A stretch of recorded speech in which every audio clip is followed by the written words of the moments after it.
What's going on, folks? It is a Friday, and we actually almost have the entire crew here. We're close, so close to having the entire crew here. Hopefully, we can get Baltimore Blaine in just a little bit. We do have Coach Shane McGowan as well as Mark Hirsch here. And this show, we were just talking about how much we missed the Pick'em show and how much more fun that is and how excited we are that it's almost time. I believe we're 85 days, 84 days, somewhere around there. Until the start of the season, we can start actually talking about real games. And before that, we'll have some preseason games. So I can't wait. Hirsch and I are already fired up about where people are talking about teams being, and it's starting to feel like regular old football season. So before we get into some of the fireworks and legal stuff and all the fun stuff that makes up off-season nonsense a lot of the time, but sometimes, in the case of Kellen Winslow, who we're going to talk about coming up a little bit, there is some really interesting stuff that kind of tells you about what's going on behind the scenes of a team. And Hirsch, welcome again, as always. Thank you for coming on. And I want to get your take on, since you are an insider with the Packers, what's going on with kind of the vibe there and with the reports coming out that maybe the GM doesn't have as much power and that maybe there is something to the whole coaches making a coup and some of the players and other people are kind of fighting for power. I mean, we have stuff about Rodgers wanting to be involved in personnel decisions. Another personnel guy can't fire the coach. So before I get too much into feeding the fire of nonsense, why don't you give us what really is going on, and then we can get Coach Shane's take on, if that stuff is going on and how it can affect the team. Well, first of all, thank you, Chris, and welcome back, Shane. Always good to have you here. I'm probably looking at this through a different lens than you are, Chris Rose. But first of all, thank you for introducing me. And Shane, it's always good to have you on the show. Welcome back. I think that the Aaron Rodgers supposed problems with the fact that he wasn't being consulted about changes in the team really focused on the release of Jordy Nelson and letting him go off to be a free agent. And that was a long time ago, and there haven't been any, reoccurrences of this dissatisfaction by Aaron Rodgers on for these reasons. Time. What is going on in the Packer camp right now is a battle for second place in the quarterback slot there between Brett Hundley, who really was a disappointment coming in relief of Aaron Rodgers last year, and the new acquisition, Mr. Kaiser. And it sounds to me like Kaiser is outperforming Hundley, but for some reason I get the idea that the Packers management wants to keep hanging on to Hundley and trying to get him to boost up his game, and they want him to be the number two, but I don't think that's going to happen. And then, of course, we got Joe Callahan, who's going to end up on the practice squad if they don't cut him. The other big news out of the Packers is from an email I received today from the NFL News, and it was talking about the Packers general manager, Brian Gutekunst, who came out and talked about the fact that he does not have the ability to fire the head coach. Now, Gutekunst was hired after an extensive search, and he's been with the Packers for a long time. He worked with Ted Thompson, who did have the authority to fire the head coach, and he's been working with the Packers since about 1994. He's moved up, and he's the head general manager now. And he says his response to this is, I needed some time to kind of process it.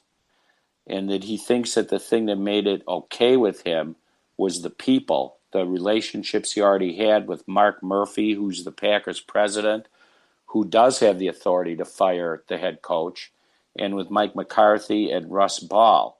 So he says that's what made it okay, and that's what it made it easier for him. But he also says that it was something he hadn't seen before as a part of his professional career. So there you have it for the Packers. Brian Gutekunst is mulling over the fact that he doesn't have as much power as he thought he had, or that Ted Thompson, his predecessor, had. So, Coach Shane McGowan, what do you think about this stuff? Well, you kind of nailed it first. Let's go back to Rodgers. Is that I think like any quarterback, when you're in control of your team, there is no question about it that you want to know what receivers, tight ends, offense you have going in. So if all of a sudden they're making trades or dealing or letting guys go, as a quarterback, I want to know who might be coming in to fill that spot. Is it worth losing that player? Or can we do something to keep them?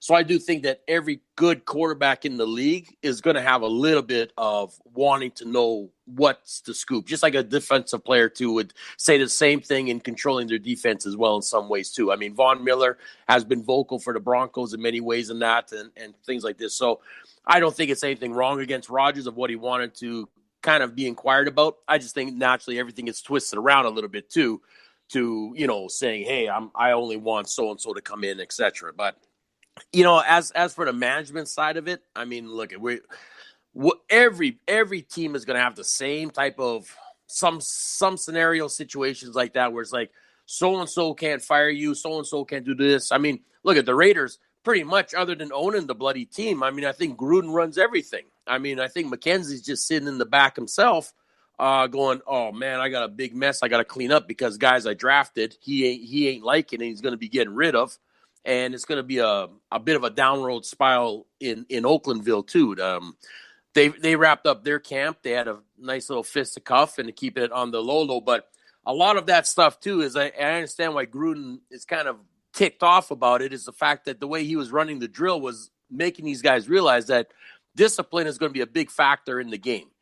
You get into a fight over something that's shouldn't have happened. That's a 15-yard penalty that can cost you. That can do a lot of damage in a game. And I think right now he's trying to get his guys in that mindset of saying, we are here practicing, but we are here in game time situations. You guys got to get used to this type of training. And I think so, he, as a coach, he's going to be ticked off. And I mean, we're going to talk a little bit about some other fisticuffs that have happened around the league. But I do think that Green Bay, management-wise, I think like anything else, it's all stories right now, and they'll figure it out as time goes on. But, they're all going for their break now for the next 5 weeks, and then they'll be back at it.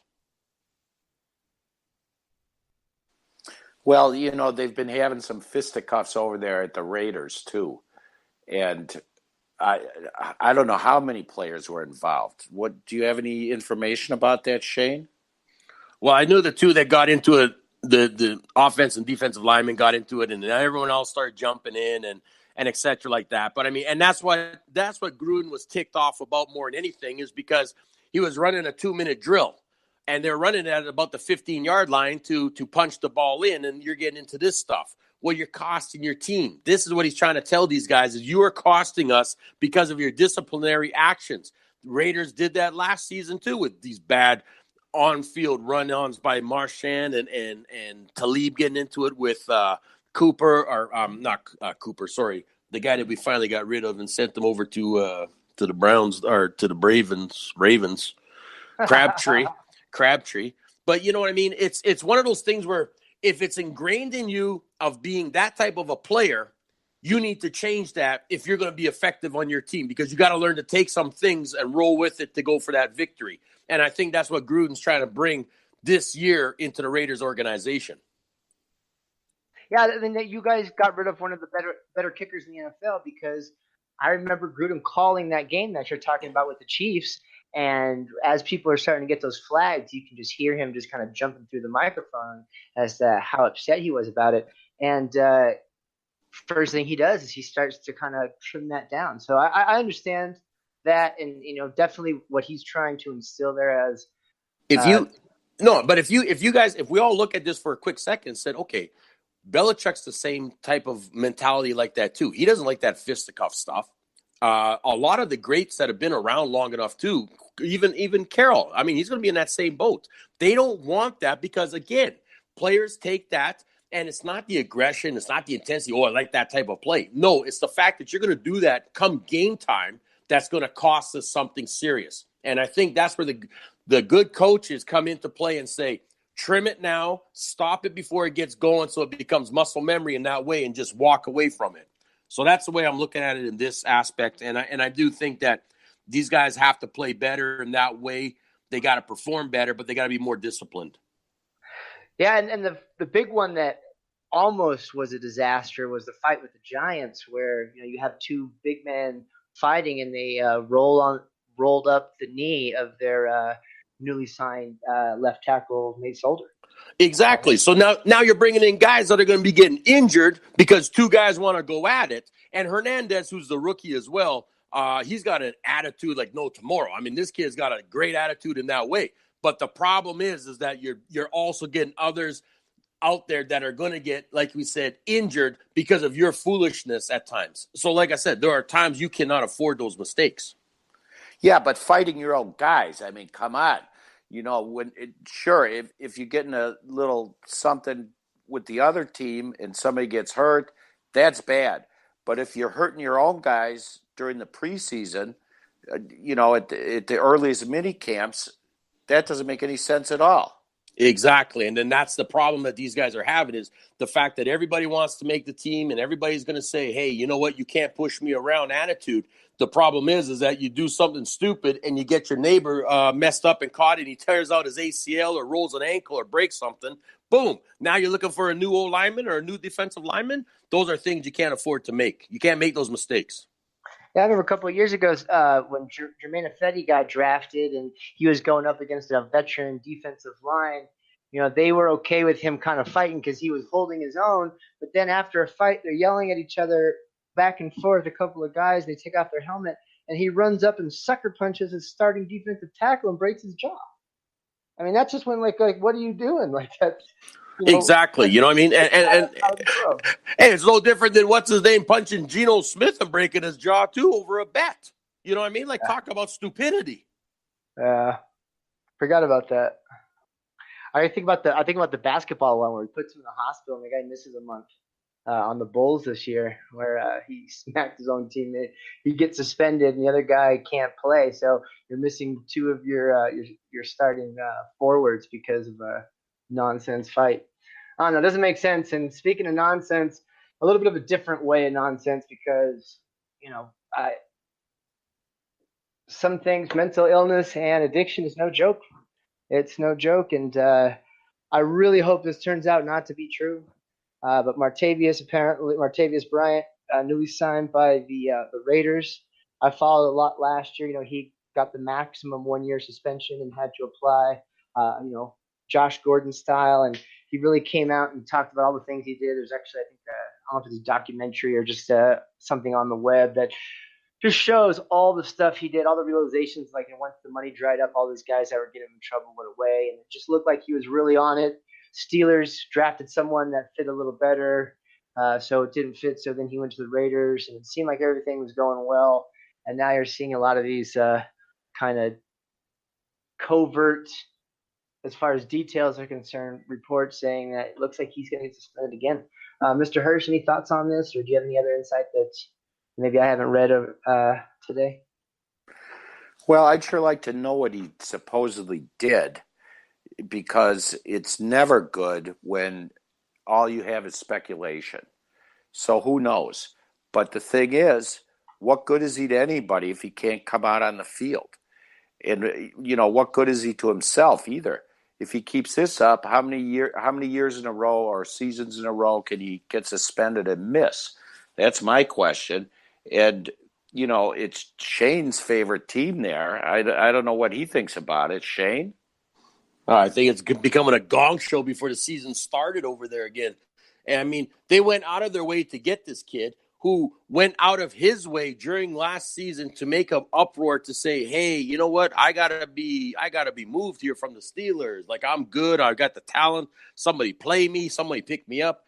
The Raiders take a chance on this guy, and look at it. He's got talent. There's no question about it. None of us are going to say he doesn't have some talent. He messed himself up, everything like that. And now the league is coming back and saying, well, there's a possible of some more things that he's done. I don't know the details. Raiders have kept everything hush-hush, and they can't do anything until the league policy comes in and they decide of what they want to do and what exactly it is. But, I mean, like I said, it is not a good thing when the league has to look at you again I mean, that's a huge strike right away. So there has to be something happening, and I'm not impressed with this. Well, that's when we're going to find out what he did, is when the league suspends him, because they're going to have to say. Until then, it's anybody's guess. Yeah, and whatever it is, from my experience, when someone has tried to come back and those demons get him again, just you get a case of the efforts a lot of times, and that one thing just turns into a spiral and a half. So I don't want anything bad for the guy, but it is what it is, man. You gotta, when you're on probation or parole, man, you gotta show up. And if he messed up again, there's really nothing to say. So let's look at this from a football perspective, Shane. Do they need him? Is this a big blow, or in your opinion, were they trying to find a diamond in the rough? But if it does end up that he's not there, it's not really going to hurt you. No, you know what? I think it is a bit of a blow. I mean, due to the fact that I think that they did have some expectations of how they wanted to use him and mix it in with Cooper as well as with Jordy out there as well, and kind of give you certain looks that I think would be very beneficial for that offense as well, and for Carr, and allow defenses to kind of play a little. You got to play a little conservative. I mean, you got a guy here that's got speed on this side. You got another guy with speed, and you got a guy with sure hands in Jordy. So I mean, there are some things that this young man brings to a team.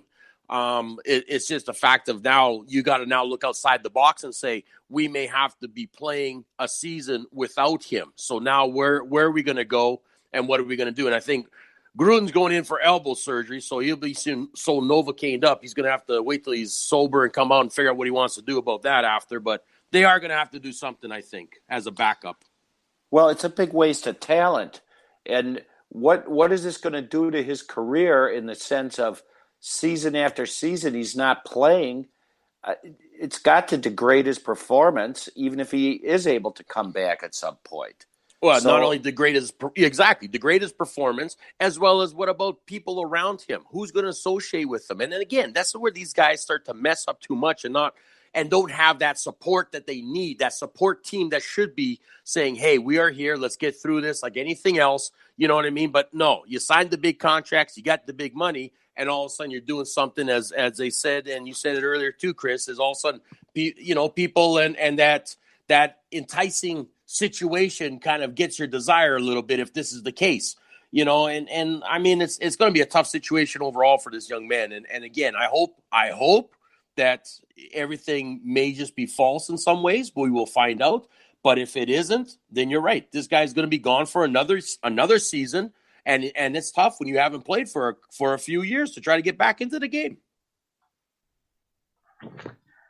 Yeah, I mean that's what it is. And the Raiders also look like they might be facing a fine for excessive physical, whatever they call it, the Seahawks fine now, because Seahawks lost like 3 draft picks over the last 6 years. Apparently, can't get too physical in practice anymore, and they're facing that. It's looking a little tough, man. I don't know what's going on or how it's going to work out, but we'll see. At least you guys got your new uniform pictures up. I can see those all over the internet. Well, they're better than the Bears.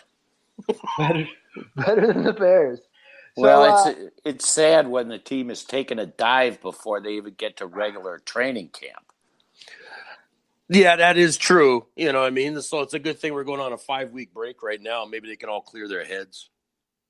Yeah, and I feel bad jumping on Blaine when he's not here because the joke isn't as funny. But this is like Ravens territory, where the whole team starts to get hurt and suspended before the season starts. Or the roster gets cut in half. Like, I don't know what it is about their trainers, but it never fails. Never fails. So I don't know. And there's also so much spotlight on so stories that normally wouldn't make the news because of the fact that this is the NFL boring time. We need something to talk about. And unfortunately, a non-football story, but something that's in the news. So I want to touch on it real quick, and we'll start off with our panel of people that have been in either law enforcement or defending people in the courtroom. This is just disgusting what is going on with Winslow Jr. Hirsch, I don't really know what to say besides just I don't think you can get falsely accused of whatever this whole, fall from I don't know. I'm gonna say grace, just whatever it is. I'm at a loss for words. So, Hirsch, what do you think?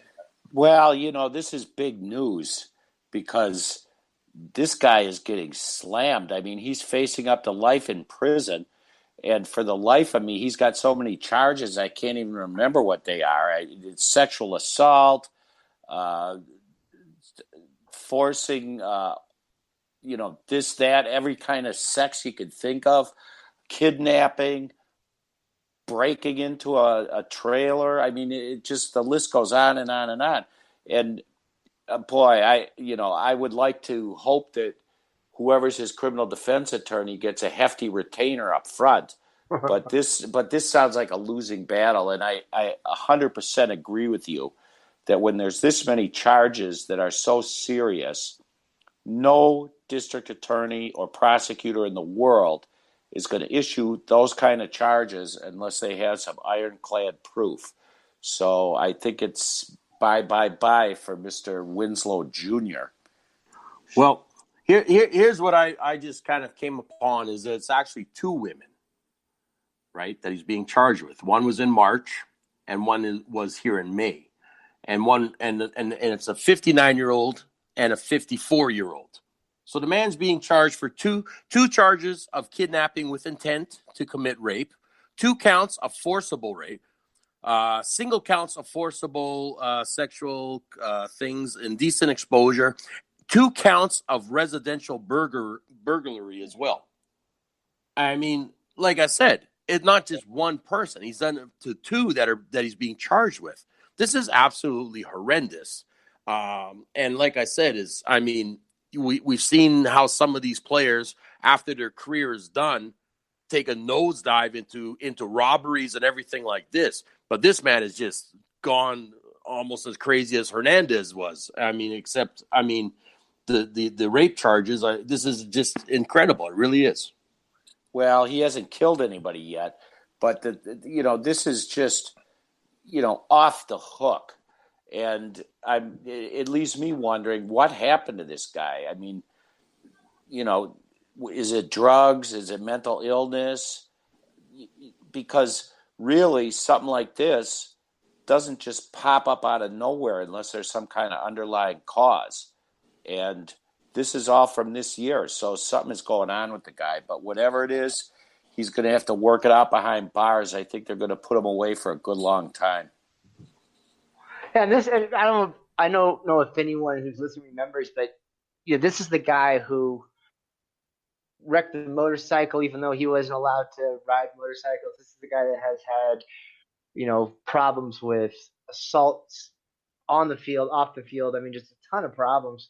And it just goes to show when you get to a point where the sport is gone and you still have all of that built up, some of these guys that have been taken care of and kind of the makeup put on the bruise, as far as society is concerned, of, don't let anyone know what he really is because we need him to play on Sunday. Once that is taken away, you can just see it, and it happens over and over again. So, yeah, we just want to bring it up, but that story is just on a different level. I think it's on the Hernandez level, absolutely, of just, and so real quick, let me ask you this: why only the NFL? You don't see this happen a lot in baseball or soccer. I mean, there's one Brazilian guy I could think of, but maybe not baseball, but what about Mr. Barkley, charged with a sexual assault in Milwaukee while he was still a player a long time ago, and somehow getting out of it? But this stuff happens in all the sports. Yeah, and NBA is probably the next to have the most. How can I say? The little brother issues with a lot of domestic disputes and in other cases like that. I mean, especially if you're dating a Kardashian there, so you never know, right? Yeah, I mean, you got like going back to Ray Lewis, you got murders, you got people shooting up clubs. I don't know. It just seems the NFL just anytime there's maybe it's a long off season. That's exactly what I was going to say. You know what? When you're playing 82 games, right? It's a long season. That there's only so much time I can be that bad without me going out and playing the game. Whereas in the NFL, no, we're done after 16 weeks. Then I got all this time. And it's the summertime, right? Yep. It's the summertime. Because really, if you think about it, how much stuff is really done during the season compared to when it's off season? I think a lot of this stuff is because these guys are flirting on the edge of gang type associates that brings out the worst in them. Well, they've all got like you said, people from their past and their backgrounds and everything like that too. I mean, look, we all understand you can come from a rough neighborhood and all that other stuff, but again, it comes down to a team and the league to be educating and setting some rules and guidelines here for these young guys coming in. But no, they set up a CBA where it's illegal for the coaches to ask them to be on premises to practice too long. And there's something it happens a lot. I know you were kind of tongue in cheek about what you were saying with the gang stuff, as far as they go back, with the off season. But there is something to that. Rookie year, second year, they left, for school, and they were still kind of broke, and they would go home for the summer, and people still knew them as trying to make it. Then they come back that next year. They're still the same kid, but now they got new clothes, new car. They're on TV, and they go back to that same hood with those same people, and it turns into it becomes jealousy. It becomes the way of money and everything like that. So it's tough. It's really, really tough. But none of that applies to Winslow Jr. though. No. Oh heck no. Not. I mean, his dad was like the superstar, everything like that. So hey, all I know is Winslow Jr. This man is messed up bad. He's messed up bad. Well, he's going down for the count. And it looks like Blaine has joined us.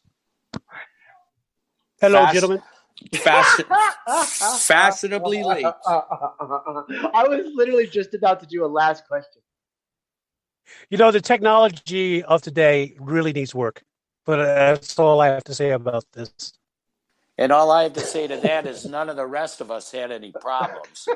This week. This week. We've all had problems. I'm going to go with user error, but it's okay. But hey, Blaine, welcome. Yeah. To the show. We trashed on the Ravens a bunch. I don't remember. I heard a Ray Lewis reference to murder in there. Maybe that's why I was so determined to get through. Yeah. Well, just very quickly, we're talking about a lot of the crime and stuff that seems to happen to NFL more than a lot of other sports. And then we discussed the disgusting story of what's going on with Winslow Jr. and just all that.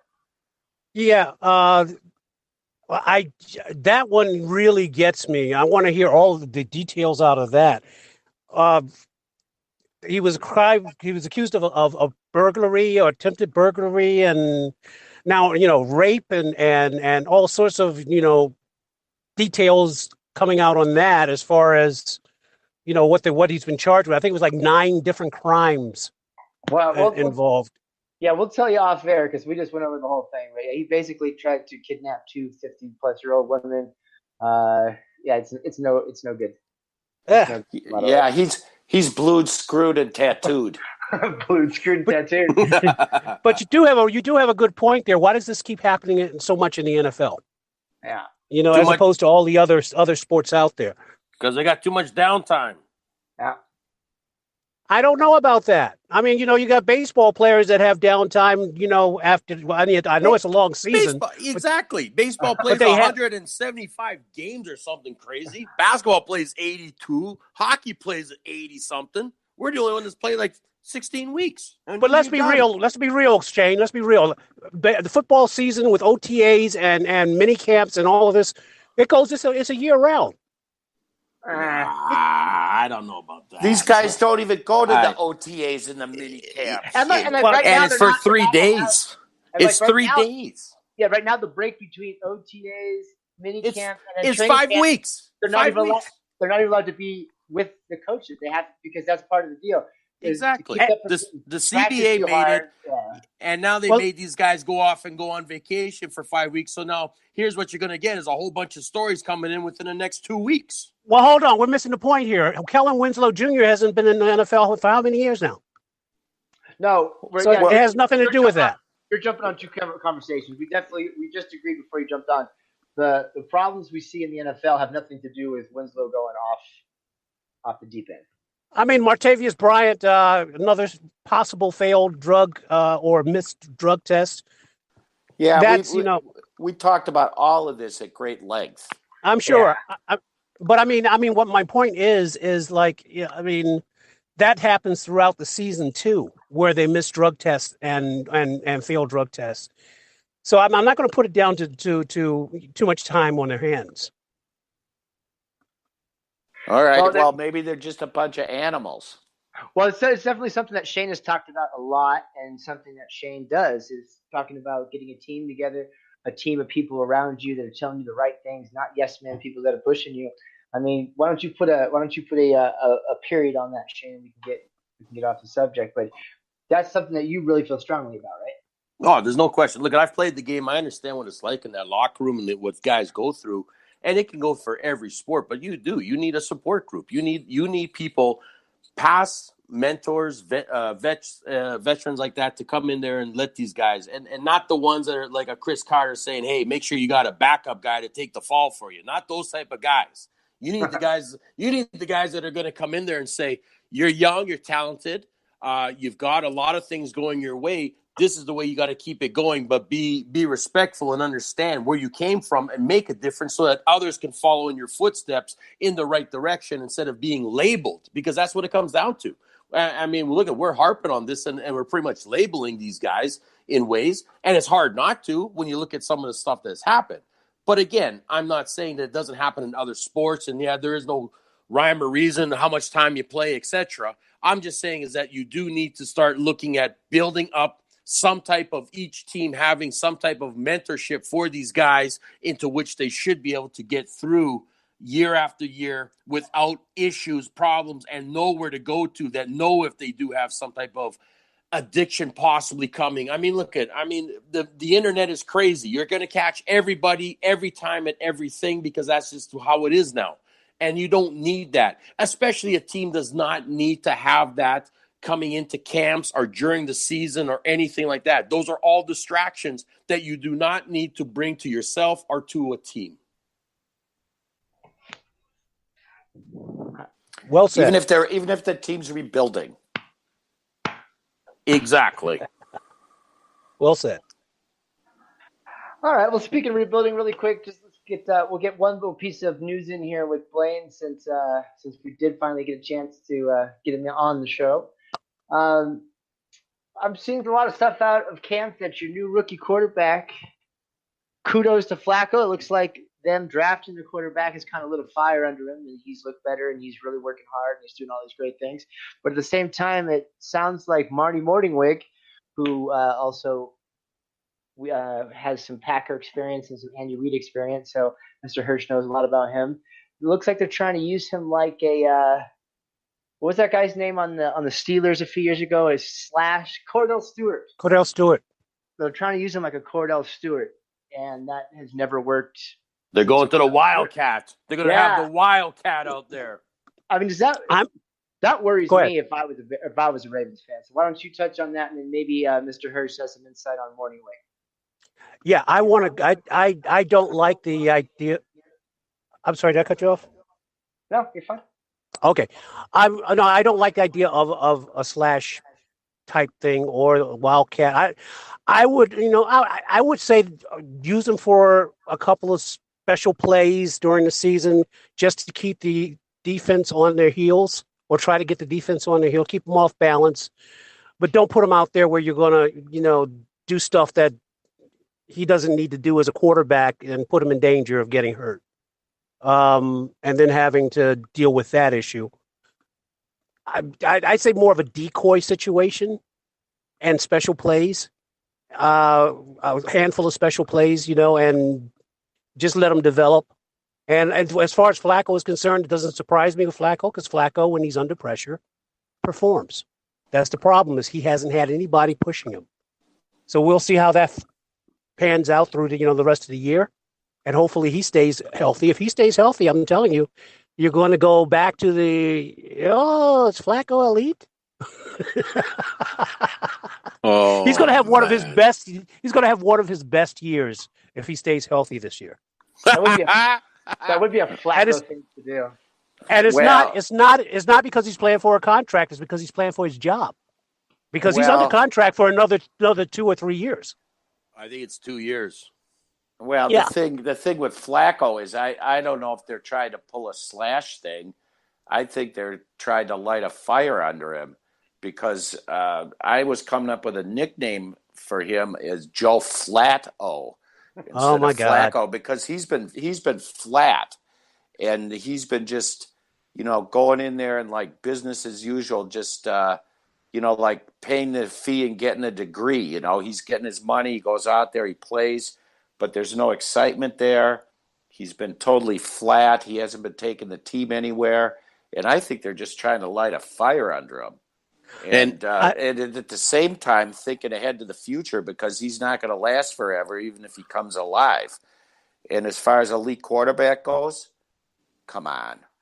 No, that's a little tongue in cheek. But no, I want to tell you the thing about Flacco is Flacco is okay. That's cool. But you're not far off with that. The fact is that he got the Super Bowl ring. He got the big money, and he got lazy. There was and uninspired. And now that his job is not cemented in gold at one winning drive in Owings Mills, Maryland. Now that he has to go out there and prove himself again to keep his job or audition for another team. Now, and also let's not forget the last couple of years, the injuries. Now that he's got that behind him or in front of him, whichever we're talking about, he is inspired again. He's being pushed. The Wildcat was last run with Flacco back in 2008, his rookie season.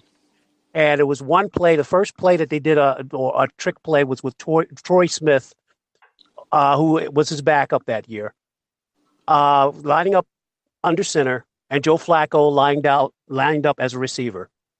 And Troy Smith threw the ball to Flacco, and the only reason that Flacco didn't score a touchdown against your Raiders, Shane, is because he tripped. Like 5 yards out of the end zone. If I saw Flacco out as a receiver with someone else under center, I don't know how many milliseconds it would take me to figure out that Flacco was getting the ball quick. And that's what I want you to think, because you key off on Flacco, and then your other receivers are free.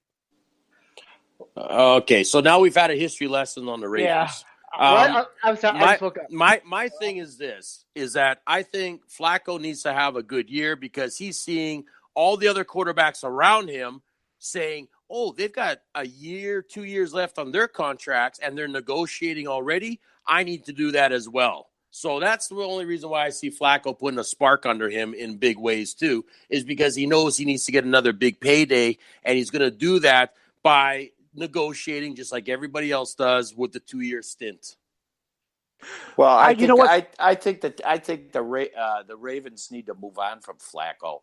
Even in his Super Bowl year, he was riding on the defense. The defense always outstanding. And, I have to push back on you, Mark, on that. The defense was mediocre that year. Well, it's certain. I can't say that it was Joe Flacco. He matched Montana's record in the postseason. He did. Of no interceptions and what was it, 11 touchdowns or something like that? The Ravens snuck in and had like the luckiest playoff run ever. He still threw okay, how about this? The best. The once in a lifetime maybe lucky is tough. All right. I think we're kind of winding down here. That is something we need to look at. I want to talk to Shane next week or in the weeks coming up about what's going on with the Raiders, because there is so much going on. You guys have anything that's on your mind, on your hearts? What about the big news with the Seahawks and the Browns?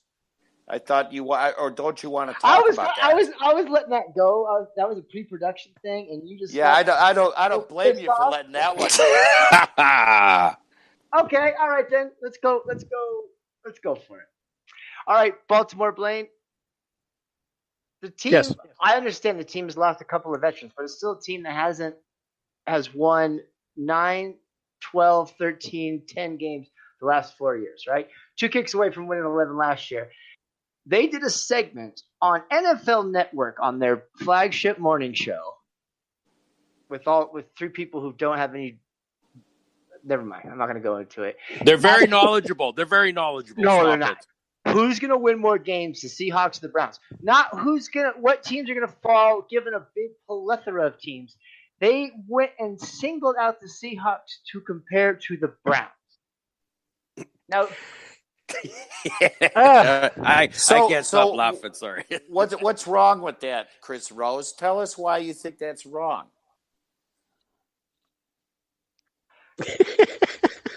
What's wrong with a little competition? It's a little competition. They've won 1 game in 2 years. I think they've won 4 games in the last 4 years. How do you compare that to a team that has a perennial winning record, 2 Super Bowls during those seasons when they have no wins, almost went back to the playoffs for the 5th time in a row? It's just not even on the same planet of conversation. Not even quarterback situation. Not even on the same planet of. And you're talking like you're a little bit jealous. Like you're like you're jealous of what the Browns are producing. Well, yeah, and that's the point, because Chris Rose is looking at the past.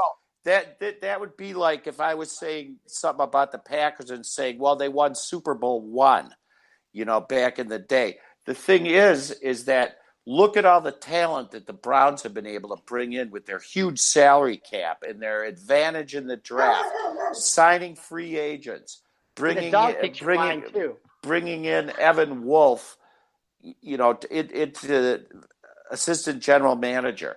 And look at what's been happening to the Seahawks. There's been a mass exodus of their best guys.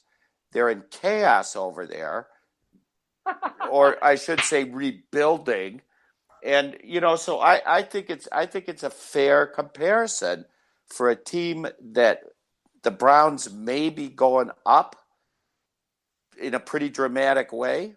Time will tell. And the Seahawks may be going down in a pretty dramatic way. And maybe Pete Carroll's a little jealous. Maybe Pete Carroll's jealous of the Browns. Folks who are listening out there, this is obviously, I've pissed some people off because they are taking so much joy and rubbing this into my face because they all know that this is absolutely insane to me, and this is bothering me. Chris, I haven't answered yet. I gotta let him go. Especially the fact that what about a team that can't keep its starting quarterback on the field 3 out of the last 5 years and has not won as many games as the aforementioned Seahawks since 2011? Green Bay. But we're talking about today. We're talking about today in this upcoming season. My only thing, and I'll say one thing, is who has the best offensive line. That's going to decide. That's going to be a big part of deciding who's going to be the better team. I would say who's got the better kicker. See, you guys are just jumping off my head right now. Because the thing is, I'm not saying that the Seahawks aren't in a problem. What are you saying? What are you saying, Chris? What are you saying? They singled out that team to put against the Browns, not against the Niners, who only, not against other teams that are on the way up or on the way down. This is a team that literally can't win a game. And it just blows my mind. It blows my mind, and I can't wait to rub this back in the news. Oh, I think Seattle can win a game. I think Seattle can win a game. All right, I'm signing off now. Yeah, I agree with you, Shane. I think Seattle could win a game because, after all, they've got Russell Wilson. Exactly. But see, the funny thing is, that's not a joke. Russell Wilson or Tyrod Taylor? Russell Wilson or Tyrod Taylor? Oh. Who led the NFL in touchdown passes last year? Tell us who. Whoever it was, I don't think their team went into the playoffs. That's because they didn't have a kicker. That's right, Shane. That's right. I love kickers. But the point being is, I'm not saying that they win the Super Bowl because of Russell. But if you think that having a quarterback like that doesn't give you a chance, you're crazy. I mean, that's an honest thing to say. I don't know if that's I'm not saying that that the Seahawks don't have a chance. Well, I'm just because saying who's going to be the better team comes down to that. I think it's going to come down to that offensive line. So well, like, because of the salary cap, there's a lot of parity in the NFL, and I think every team has a chance to up their game. And depending on it all depends on the front offices and what kind of contracts there are, what the salary cap is. When you've been successful over a long term, you end up low in the draft, so that doesn't help. I mean, we're going to find out when the season kicks off. And real every quick, team has a ups and their ups and they have their downs, and it really depends on how your front office manages what you lose to keep you competitive as compared to what you gain to make you take you to the next level. That's so it all, that's Blaine's way of saying, Chris, hang in there, even though Cleveland might win. no, in all seriousness, I won't make this too drawn out. In all seriousness, that's what it really comes down to, and for a lot of teams, and what changes things, what makes a Aussie from the Ravens or a Bill Belichick different is when these things happen and they drafted and coached well for a chunk of time, and then that turnover comes, everyone doubts them, but certain teams turn it over and other ones don't. So it is going to be a wait and see situation. I'm not going to ask you guys tonight since we're already running a little bit long, but over the next year, I would like to introduce the Nick Foles rule. We talked about it a little bit last week, and I think it's a great gauge for the overall talent of a team. Is if you had Nick Foles, and that's assuming that you agree on the fact that he's like a mediocre quarterback, and Nick Foles jumps in, how far can your team go? So that would be like the Nick Foles spectrum. Because obviously, and this is not me jumping back on Hirsch because he jumped on my head, but a little bit lower than Nick Foles quarterback went into Green Bay and they tanked. Eagles, on the other hand, would be the number one at the scale because they changed quarterbacks and won the Super Bowl. So I thought it was kind of an interesting scale, and it kind of gives us an idea of how much you value, your quarterback and how good is your team. Like I think the Rams, I know, thank God I'm not on the Tuesday show. I think the Rams would have done fine if Nick Foles would have taken over in the middle of the playoffs. I think they're up on that list of the Nick Foles spectrum. Well, the thing I'm going to disagree with you about, Chris, is I think Nick Foles is a little better than a mediocre quarterback. I don't think he's bad at all. And if you want to compare Nick Foles, who had actual NFL experience, coming in relief of Carson Wentz, to Brett Hundley, I mean, there's no contest. I would have been so happy if the Packers had Nick Foles. Well, I thought I try to make that clear. So again, the mediocre is just so everyone's on the same page on how to. So Nick Foles is just kind of a name, but yeah, I did mention that Hundley is below mediocre. Chris, I just want to say on that let's not forget that the end results of Nick Foles was great, and that's what we remember. But that wasn't a simple, quick turnaround. I mean, there were like 2 or 3 games that the offense struggled. And it was the defense that kept that won those games. So let's keep in mind that it's not just Nick Foles. It was his supporting cast, his teammates, the team he was on, and how strong they were. That's the point made that success. That's the point of the spectrum: is how good a team you are. It can be gauged by if Nick Foles jumps in, can the rest of the team carry? Okay, I wasn't getting that. Okay. Well, it was definitely the Eagles' defense that shut down the Rams and shut down the Vikings to enable the Eagles to advance, and those were 2 teams that were hot. That's why they're the number one at the top of the Nick Foles scale. Cool. Right? Because I mean, I'll take it on the chin. Seahawks lose Russell, they're done. Like they didn't even make the playoffs, and if they lose Russell, that's a problem last year. So I think you can kind of see how complete a team is by saying, okay, we're going to bring in a quarterback that's a backup, but the fact that Nick Foles did it, I just think it makes kind of an interesting argument. I know Shane's got to go. Well, I wanted to say one more thing is that you shouldn't worry, Chris Rose, because the way things are going for the Raiders, I think next week they're putting them up against the Browns. That makes more sense. Shane's still here. Yeah. Yeah, no, hey, that's all right. Hey, we got Chucky. Chucky's gonna have a heyday, so I'm not worried. All right, guys. Everybody have a good night. All right. Have a good one, and we'll talk next week. Thank you, Shane. Thank you, Blaine. Thank you, Chris. Bye-bye. All right, guys. Blaine, Yeah. better late than never. Thanks for jumping on. To everyone out there, we're going to keep this thing rolling, but we might take a step back a little bit as far as the length and how many shows we do coming up, but we do still plan to launch all the stuff we talked about at the end of last season. It's just, we want to give you the best show we can, and sometimes there's just not the best stuff to talk about right now.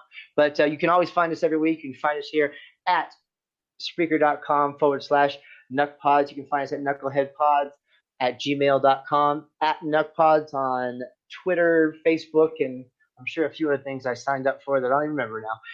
Our Twitter feed is actually a lot of fun, a lot of good stuff on there, a lot of good sports stuff.